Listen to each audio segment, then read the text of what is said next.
At 4 p.m. on Friday, May 14, 1948, 38 delegates hurried into the main hall of the Tel Aviv Museum.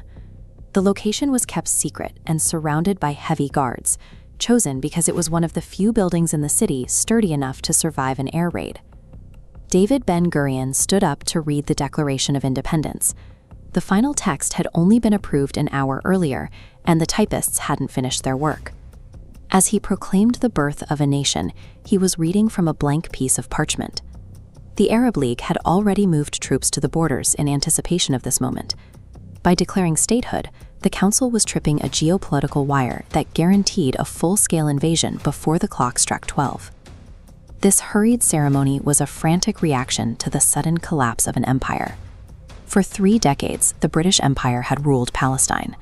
By 1948, exhausted by the financial drain of World War II, the British abandoned the mandate. The United Nations had attempted to divide the territory into separate Jewish and Arab states, but the plan shattered almost immediately.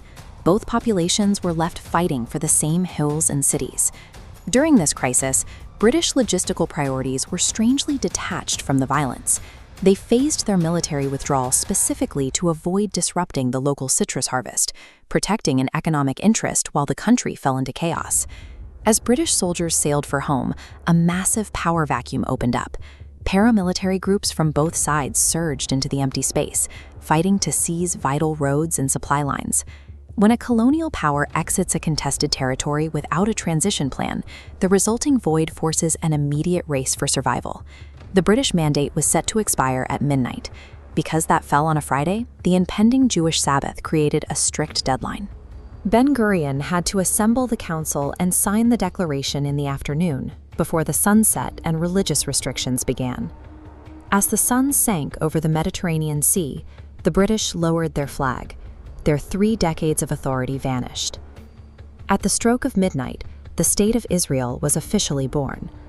While a signature in Tel Aviv made the state official on paper, its actual survival relied on decisions made thousands of miles away by 2 bitter enemies. Inside the United States government, there was fierce opposition to recognizing the new state. It was led by the Secretary of State, George Marshall.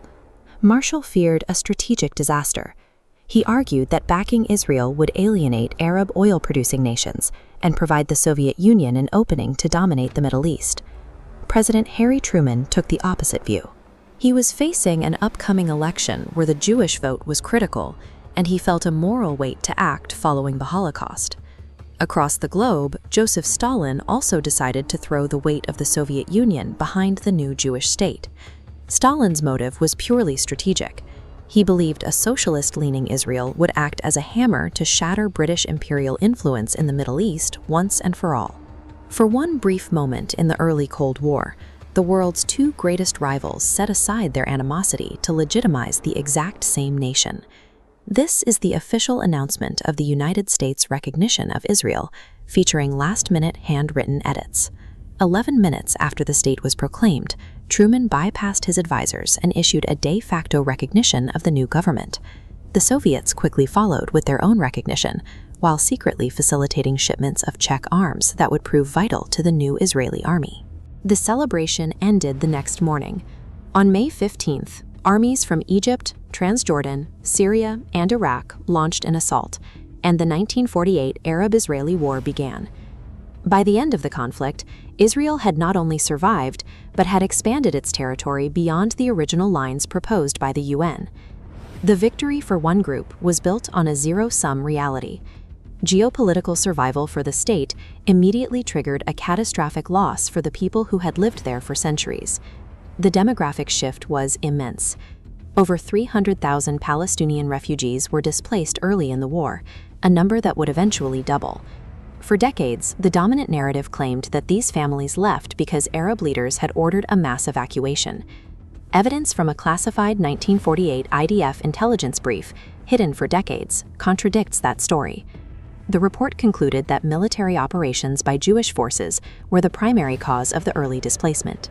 To Palestinians, this mass uprooting is known as the Nakba, or catastrophe.